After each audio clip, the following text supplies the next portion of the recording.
दुनिया में जो भी कुछ दिखाई दे रहा है वो एक दिन नष्ट हो जाएगा।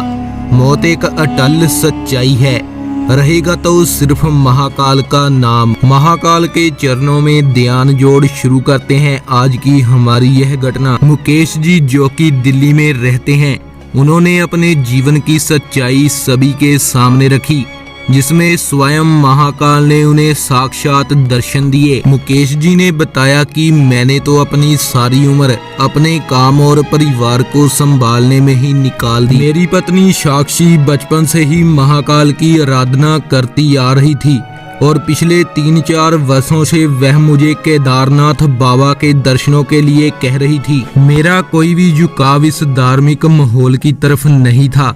मेरी सोच थी कि काम और पैसा हो तो हमें किसी की भी जरूरत नहीं पड़ती। शायद मैं भगवान को भी भूल बैठा था और पिछले 3-4 वर्षों से वह मुझे केदारनाथ बाबा के दर्शनों के लिए कह रही थी। हमारा लड़का इंजीनियर है और उसने उसे भी कहा कि मैं केदारनाथ धाम जाना चाहती हूँ, लेकिन वह भी बिजी था। लेकिन यह कोई आम जिद नहीं थी, समय और ही करवट लेने वाला था।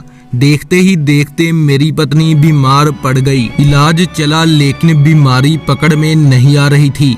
बीमार पड़ी हुई भी वह लगातार केदार बाबा के दर्शनों के लिए कह रही थी, मगर मैं और मेरा परिवार नहीं माना और उसकी हालत भी यात्रा के लिए नहीं थी। 1 साल तक लगातार बीमार रहने के कारण उसे सांस लेने में भी तकलीफ आ रही थी और एक रात उसने मुझे रात के तकरीबन 1 बजे अपने पास बुलाया और कहा कि आपने मेरी इच्छा पूर्ण नहीं की। आज भी अगर मुझे 1 घंटे के अंदर केदारनाथ धाम ले जा सकते हो तो ले जाओ, नहीं तो मैं यहीं रह जाऊंगी। दिल्ली से केदारनाथ धाम तक 1 घंटे में कैसे पहुंचा जा सकता था, और सिर्फ 1 घंटा ही क्यों, मैं कुछ समझ नहीं पाया। और 2 बजते ही मेरी पत्नी की मृत्यु हो गई और इस 1 घंटे का राज भी खुल गया। मेरी पत्नी यह कहकर तड़फती हुई मर गई।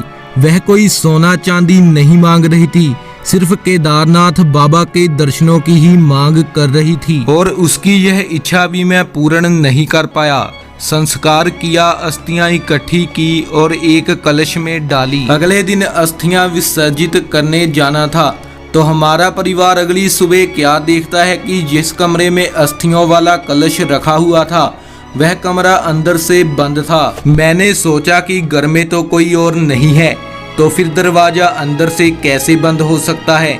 दरवाजा खोलने की बहुत कोशिश की और आवाजें भी लगाईं, लेकिन कोई भी जवाब नहीं आ रहा था। मेरी आवाजें सुनकर मेरा बेटा भी वहां पर आ गया और हमें कुछ भी समझ नहीं आ रहा था कि दरवाजा अंदर से किसने बंद किया होगा। और अचानक से एक दबी दबी सी आवाज आई जो कि मेरी पत्नी की थी, जिसे सुनकर हमारा सारा परिवार डर गया। एक दर्द से भरी आवाज कि मुझे केदार बाबा के पास जाना है। वह लगातार वही दोहरा रही थी कि मुझे केदार बाबा के पास ले चलो। और कमरे के अंदर की चीजें जोर जोर से गिरने लगी। किसी के कहने पर हमने वह दरवाजा नहीं खोला। दिन रात उस कमरे में से ऐसी आवाजें आ रही थी, हम इसे क्या कहते कि हमारी पत्नी की आत्मा वापिस आ गई है?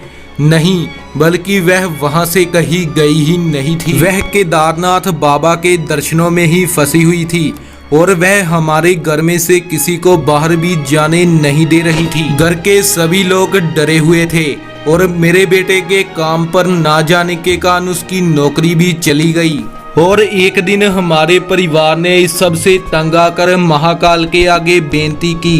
बेनती करने के कुछ देर बाद ही हमारे घर की बेल बजी। दरवाजा खुला और हमने देखा कि हमारे पड़ोस में रहने वाले बुजुर्ग आए हैं, जिन्होंने हमारे पास आकर कहा कि बेटा इस समय में मुझे मालूम नहीं ऐसा कहना चाहिए या नहीं, लेकिन मुझे कुछ पैसों की जरूरत है। मैंने कारण पूछा तो उन्होंने कहा कि मेरी पत्नी बीमार पड़ी हुई है और वह केदार बाबा के दर्शनों की जिद कर रही है। मैं मरने से पहले उसकी यह इच्छा पूरी करना चाहता हूँ, इसीलिए मैं तुमसे पैसे मांग रहा हूँ। यह महादेव का ही इशारा था और मैंने उन्हें पैसे दे दिए और अपना बंदोबस्त भी उनके साथ केदारनाथ धाम जाने के लिए कर लिया।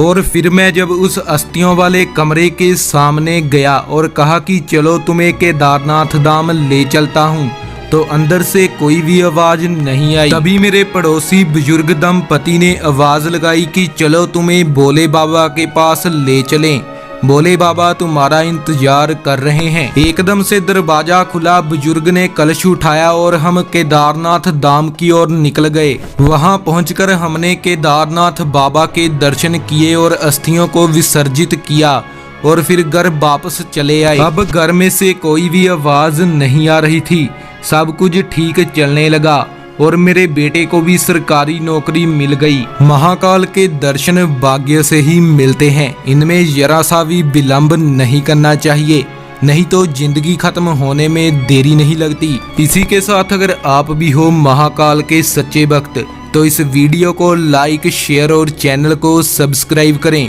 और नीचे दिए गए कमेंट बॉक्स में जय महाकाल लिखना ना भूलें। धन्यवाद।